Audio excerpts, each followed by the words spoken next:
peristiwa G30 SPKI. Kira-kira teman pada tahu kak? A few moments later. Assalamualaikum warahmatullahi wabarakatuh.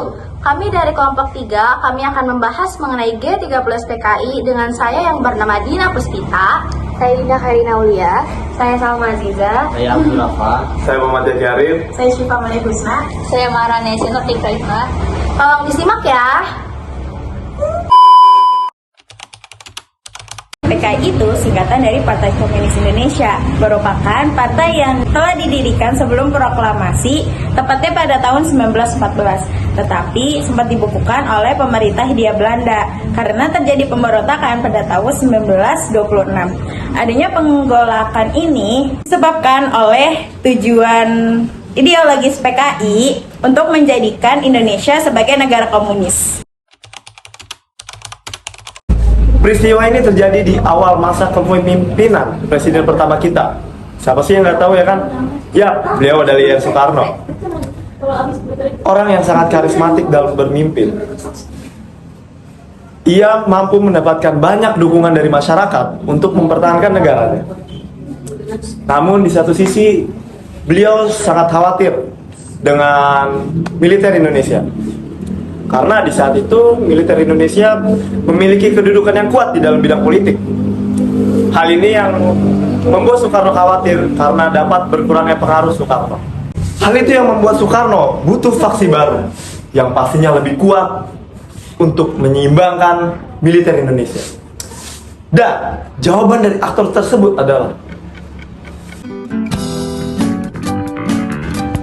Partai Komunis Indonesia, atau yang biasa kita kenal sebagai PKI.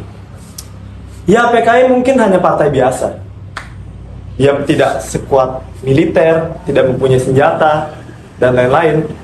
Tapi dia mempunyai ideologi yang sangat berbahaya, teman-teman. Dan mereka dapat mendapatkan dukungan dari masyarakat Indonesia.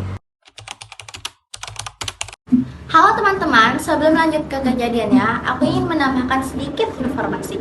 Jadi, pada tanggal 30 September terjadi satu tragedi yang mengancam keutuhan NKRI. Gerakan ini menculik dan membunuh kalangan petinggi militer Indonesia. Nah, gerakan ini dilakukan oleh PKI atau yang biasa disebut dengan peristiwa G30 SPKI. Gerakan ini berada di bawah kendali Letkol Untung dari Komando Batalion 1 Resimen Cakrabiwara. Letkol Untung ini menunjuk Letudul Arif menjadi ketua pelaksana penculikan. Ada yang tahu nggak gerakan ini berlangsung selama berapa hari? Yap, benar, 2 hari. Jadi, gerakan ini berlangsung dari tanggal 30 September tahun 1965 sampai pada tanggal 1 Oktober tahun 1965. Nah teman-teman, pasukan PKI memulai aksinya pada jam 3 pagi. Mereka menculik para jenderal besar di Indonesia.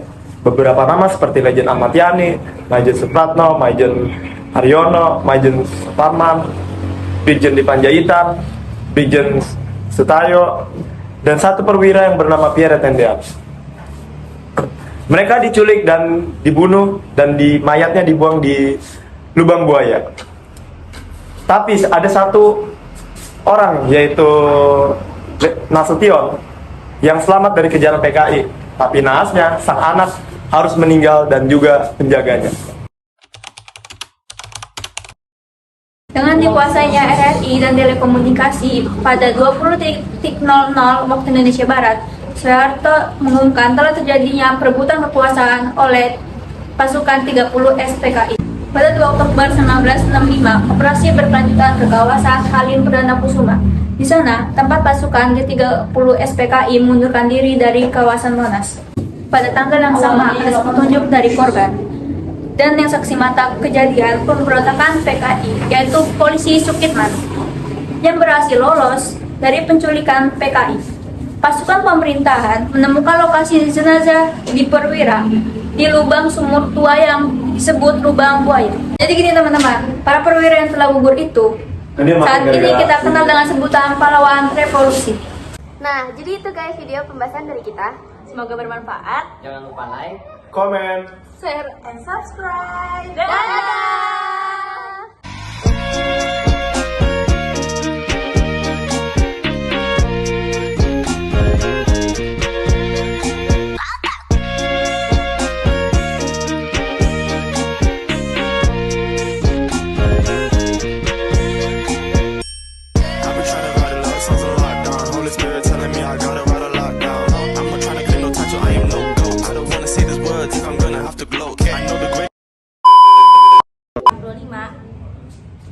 Kalian tahu nggak sih apa itu PKI? Sama.